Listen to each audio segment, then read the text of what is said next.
Lectura comentada de la Biblia.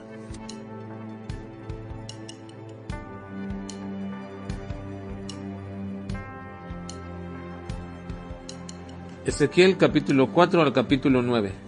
Señales extrañas del asedio y destrucción de Israel. Como hemos dicho en la introducción a nuestro estudio del libro de Ezequiel, que Dios le mandó a Ezequiel llevar a cabo algunas acciones para con ello ejemplificar lo que le pasaría a Israel tanto en el juicio como también en su exilio y en la restauración. En adelante veremos durante nuestra lectura en los siguientes capítulos varias de estas señales. Así que lo que haremos, como en los demás profetas también, que ya hemos visto anteriormente, es conjuntar varios de los capítulos en un solo audio, aun cuando ustedes tendrán que leer diariamente los capítulos correspondientes, y al conjuntarlo estaremos viendo precisamente estas señales, donde haré un breve comentario acerca de estas señales, ya que finalmente el tema en general en estos capítulos es manifestar el juicio de Dios que traía sobre Judá, su pueblo, lo cual ya había sido antes anunciado por Isaías y por Jeremías. Así que comencemos brevemente viendo estas señales, pero hay que entender que las acciones extrañas que se le dijeron a Ezequiel que llevara a cabo, se deberían de llevar a cabo ya fuera dentro de su casa o más probablemente en el espacio abierto frente a su puerta, porque las acciones no tenían sentido a menos que pudieran ser observadas por un gran número de personas. Algunas de estas señales fueron que hiciera una maqueta de Israel, pues viviendo en Babilonia, exiliado por la fuerza de Jerusalén muchos años antes, Ezequiel recibió el mandato de Dios de representar a Jerusalén en una tablilla de adobe. Como un niño jugando con soldados de juguete, Ezequiel se puso a hacer una muralla de asedio contra Jerusalén de adobe, junto con los campamentos de los ejércitos de el asedio, sus arietes y todo lo que ello representaba. Hubo algunos entre los cautivos de Israel en Babilonia y también en Jerusalén que pensaron que Dios iba a defender a Jerusalén y rescatarla cuando los babilonios volvieran contra ella. Esta era una señal segura de que tal cosa no iba a suceder.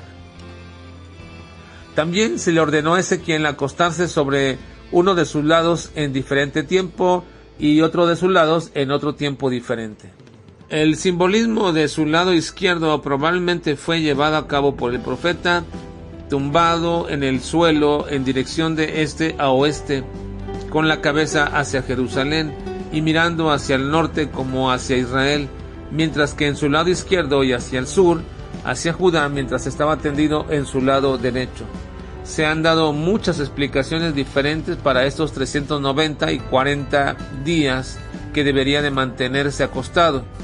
Posiblemente la referencia a los años del reinado de diversos reyes que vivieron y llevaron al pueblo a vivir impíamente, que sumados nos dan 390 años. Y este periodo es el tiempo en el cual la nación debe cargar con su iniquidad y es castigada.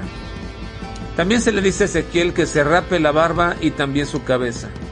La gente debería observar a Ezequiel afilando la espada con un filo agudo. Después, y muy seguramente, estarían horrorizados y con asombro cuando se puso a cortarse el pelo y la barba con una espada. Por lo general, no se usaban las espadas para cortar el pelo. Las espadas se usaban en la batalla, y debido a que esta profecía estaba refiriéndose al juicio que el ejército de Nabucodonosor traería sobre Jerusalén, una espada era apropiada como símbolo. Cortarse el pelo era un signo de luto y también un signo de gran desgracia, pero esta clase de afeite estaba prohibido para un sacerdote como lo era Ezequiel, y ordinariamente significaba la pérdida del estado y posición sacerdotal. El cabello del sacerdote era una señal de consagración al servicio de Dios.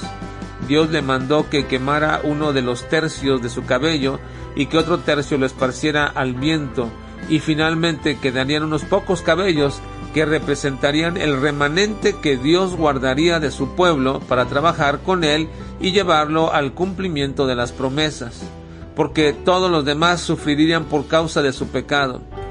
Dios siempre ha trabajado con un remanente, y esta es una doctrina preciosa a la que se refiere Pablo en Romanos, y que luego también usa para hablar también así ahora de su iglesia, que también es un pequeño remanente que Dios ha apartado y que ha elegido para su gloria y su honra.